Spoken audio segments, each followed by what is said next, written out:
Are you going places or left behind without a travel companion? Listen to how you can travel more independently. Dr. Mary Travelbest will bring you the best tips and her travel mistakes so you can benefit. Welcome to Dr. Mary Travelbest's Independent Travel Guide. This special episode is New Zealand North Island. This is for women who travel, who want to travel, and especially for those who want to travel independently. I wrote and published the best-selling book, CD, and website, The World's First Guide to Independent Travel. And since 1993, I've been running a marketing business, raising 4 children with my husband, and been a university professor while traveling. In this episode, the FAQ is on being single and traveling.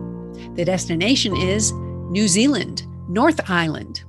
The lesson is losing jewelry while traveling, and the tip is be willing to pause and be safe in travel. For the FAQ, Ruth asks, I will be newly single in the new year, and I want to do some traveling that I didn't have the opportunity to do when I was married. And I'm excited, but a little timid about solo travel. Does anyone have any tips on trips that would be a good dipping the toe in the water? Here's the response.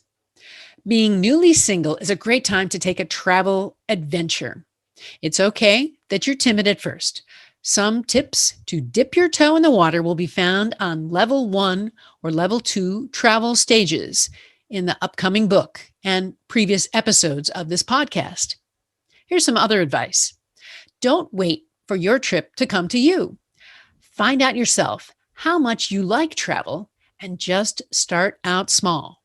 This weekend, take a trip on a city bus, train, or to your nearby next city you've never seen. Go alone. Don't be tempted to find a friend and see how you do. Let me know when you get back. How did that go? Today's independent destination is New Zealand's North Island.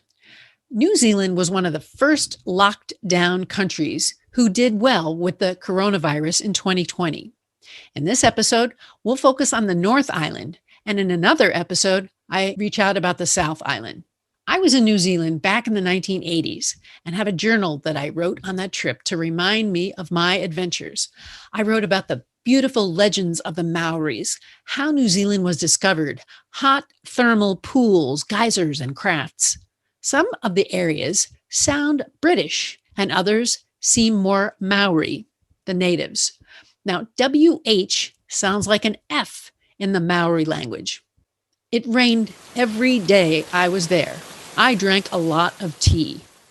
Auckland is a large and bustling city, and I saw it from the 8th floor day room at the hospital.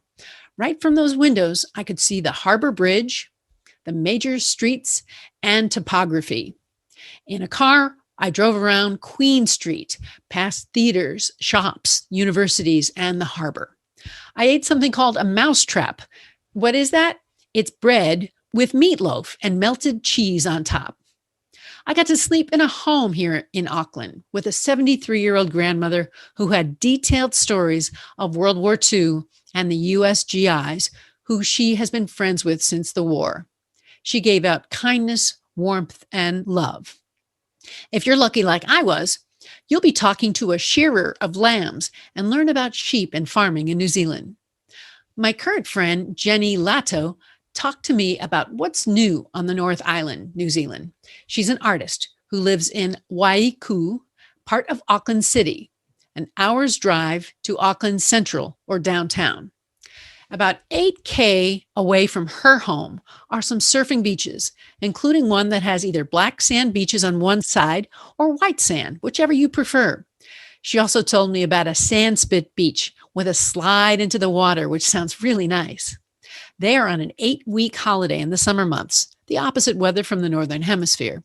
And she said that you could really travel from one end of the North Island to the other end in a day if you wanted to. We talked about Rotorua, which is home to a lot of the mountain biking fans. In the show notes, you can find more on jennylato.com, and she's got an Airbnb in Rotorua, about 3 hours from her hometown. What I most remember about that town is the sulfur smell, which I got used to after a day. If you go to New Zealand North Island, you'll hear about the Waikato River, the longest river in New Zealand. It's 264 miles long. You may find a nice rural area in Ohakune, where the ski areas are nearby. Wellington on the North Island is nice to walk on the boardwalk and stroll the restaurants and waterfront bars. Touristy places to visit include the Lord of the Rings sites and the Peter Jackson-owned Weta Studios in Wellington. So see the show notes for links. Today's lesson learned: losing jewelry on the road. Walking through a small town in Alaska, I felt a chain from my necklace in my sleeve. That was not a good sign. It indicated that my special cross from my necklace had broken and was missing. I had the chain, but not the pendant. The lesson was, should have bought a better chain with a clasp. I had warnings prior that the clasp was old, and I should have done something about that. So learn from my lessons, replace that old clasp before you lose the pendant. Today's travel advice: be willing to pause and be safe. Pandemic travel may be with us a long time, so you will be getting used to new ways of walking through airports, using public spaces, and making meaningful travel decisions, especially about safety. Be more willing to smile, take a breath, and to let someone go ahead of you in line during these stressful outings. You never know. You may just make someone's day when you do. What a great experience that will be, right? Today, I want to bring meaning to your travel. Thank you for sharing this with your girlfriends. If you want to know more, search Dr. Mary Travel Best, and you'll find me everywhere on the web and social media. Helping women travel best is my goal. If you're looking to travel best, go ahead. Let me know what's on your bucket list. What's on your travel bucket list? Tell the doctor and her team of women who travel the world seeking the very best. Dr. Travel Best, that is.